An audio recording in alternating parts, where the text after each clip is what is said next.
Les conducteurs de mototaxi, un secteur aussi associé dans les 22 mesures de sécurité routière, ils disent oui au casque obligatoire. Reportage à... Désengorger les prisons du Sénégal, 2 détenus ont bénéficié du port du bracelet électronique, une première en Afrique de l'Ouest. Présentant des mutations, le comprimé Biophare vitamine C1000 mg est interdit en pharmacie ainsi qu'en stock. La SRP débute le contrôle qualité. Pour en savoir plus clair, c'était les grands titres de cette édition. Tout de suite, le développement.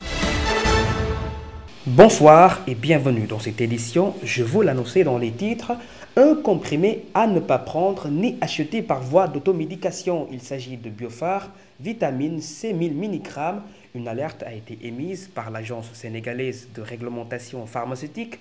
Selon elle, cet effervescent qui présente des malformations pourrait provenir d'un défaut de conservation, d'un défaut de fabrication ou du conditionnement après qu'une oxydation conduisant à son changement de couleur et à leur agglutination soit constatée. La directrice de la structure, Oumi Kalsoum Ndiaye, rassure qu'aucun ennui de santé n'a été détecté. Le produit est pour le moment retiré des consoles pour passer au contrôle.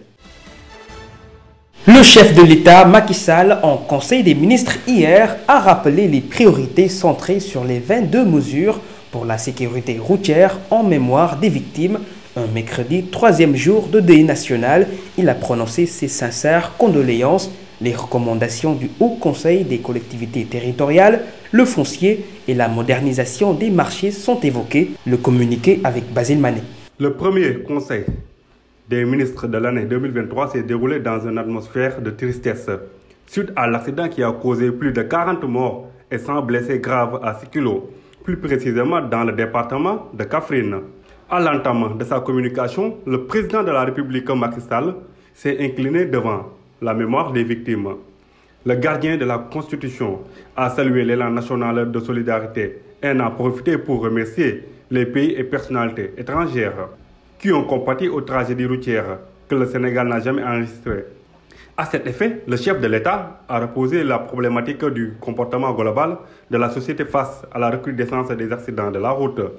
Les 22 mesures prises lors du Conseil interministériel sur la sécurité routière étaient au centre des débats. Lors de ce Conseil des ministres, le président de la République a demandé au Premier ministre et aux ministres impliqués de mettre en œuvre l'application des décisions retenues sans délai afin de stopper les accidents de la route.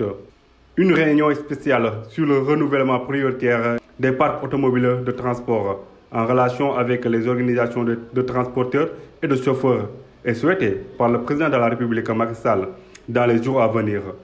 Installé le 7 janvier 2023, les membres du Haut Conseil des collectivités territoriales ont reçu les félicitations du président de la République. Le chef de l'État a engagé le gouvernement à examiner avec attention les 26 avis et 548 recommandations issues des rapports du HCCT dirigé par Mme Aminata Mbengue Ndiaye. Par ailleurs, le président de la République a souligné la nécessité de promouvoir l'intercommunalité avec l'accompagnement du HCCT et de la Commission nationale du dialogue des territoires, CNDT. Revenant sur le climat social et le suivi des affaires intérieures, le chef de l'État a insisté sur 2 points. La maîtrise foncière et des aménagements dans les zones et sites touristiques.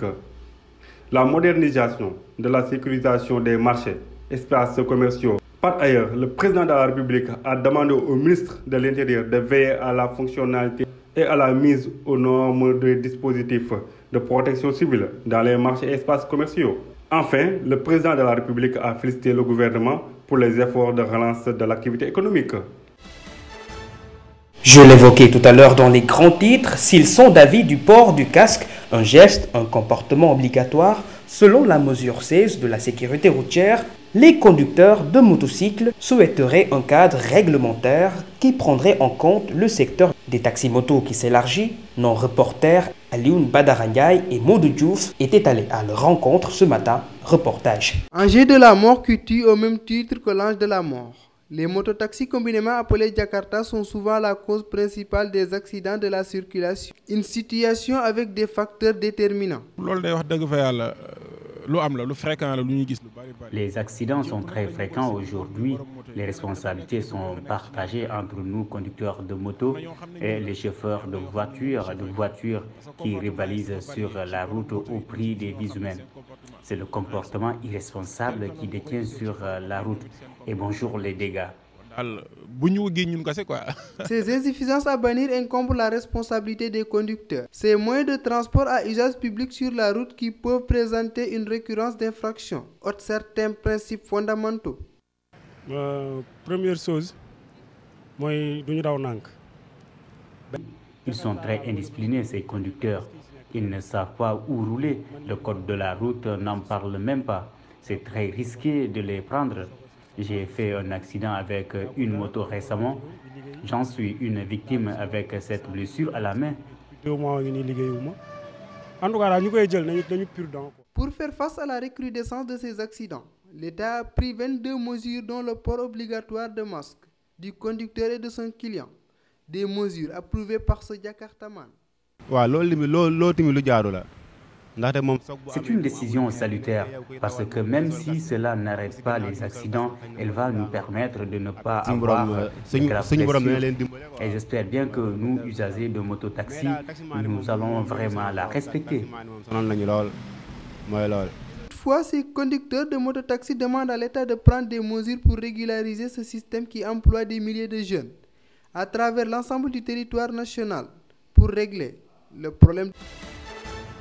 Dans l'actualité de ce jeudi, le procureur de la République a reçu les recommandations de la Cour des comptes.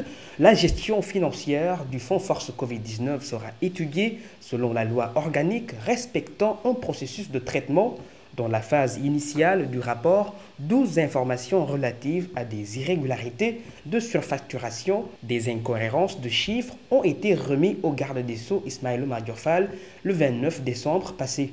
Des présumés détournements impliquent dans ce rapport scandaleux des directeurs généraux d'administration, des comptables, des fonctionnaires et des ministres.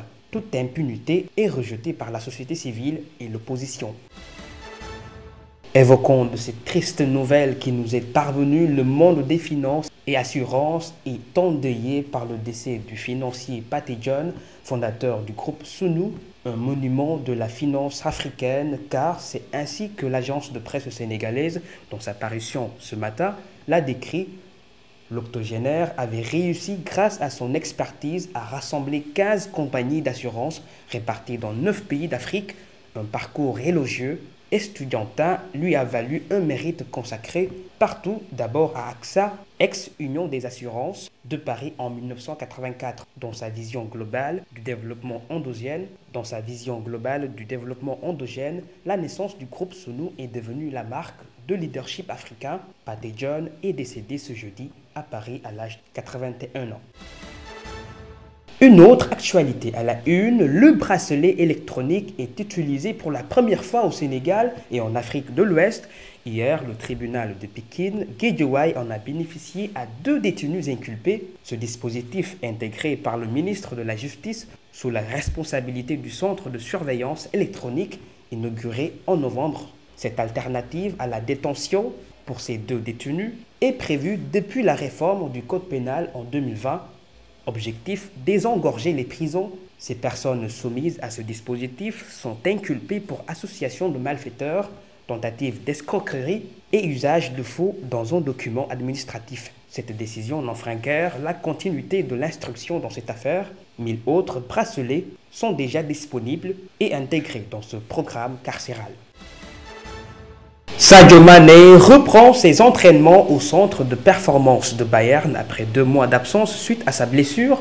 Le Maroc suspendu de la compétition du championnat africain de football. Mais nous débutons le round-up de l'actualité sportive avec la blessure de Modulo de l'écurie Rock Energy qui garde toujours sa couronne de roi des arènes, Ibrahima Monsali. Chef de file de l'écurie Rock Energy actuel roi des arènes de la lutte sénégalaise, Modou Lo, a signé son retour dans la tanière. Modou Lo n'a plus remis en jeu sa couronne royale depuis son accession au sommet de l'arène. Après sa victoire royale face à Eumeu Sène en juillet 2019, le roi des arènes avait contracté une blessure au mois de février dernier. Le combat entre Ama Baldé et Modou Lo sera peut-être effectif cette année car Modou Lo a déposé hier le certificat de guérison au CNG, l'instance faîtière. Pour rappel, ce combat a été ficelé le 16 décembre 2019 et n'a toujours pas eu lieu. Parlons à présent du CHAN, le championnat d'Afrique des Nations qui se déroulera en Algérie du 13 au 4 février 2023. Les Lionceaux ont déjà bouclé leur phase de préparation. Les poulains de Pape Thiaw ont fait un match nul face à l'Algérie, 2 buts partout. Ils ont perdu contre le Maroc, 1-0, en nul vierge contre le Niger et pour finir en beauté face au Congo, 1-0. Le match d'ouverture est prévu demain.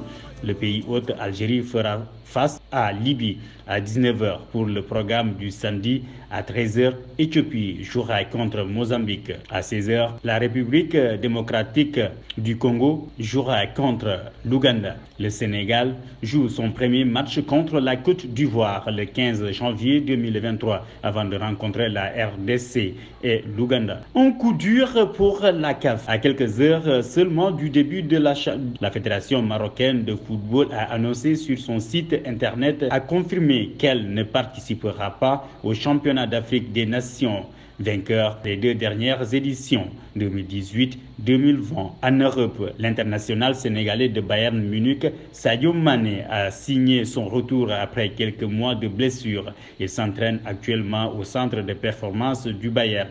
Mardi, le Sénégalais a pu effectuer sa première séance avec un poids réduit. Mané pourrait disputer le match de la Ligue des Champions face au PSG le 14 février. C'est la fin de cette édition. Merci infiniment de l'avoir suivi. Je vous retrouve demain à pareille heure. D'ici là, passez une excellente soirée.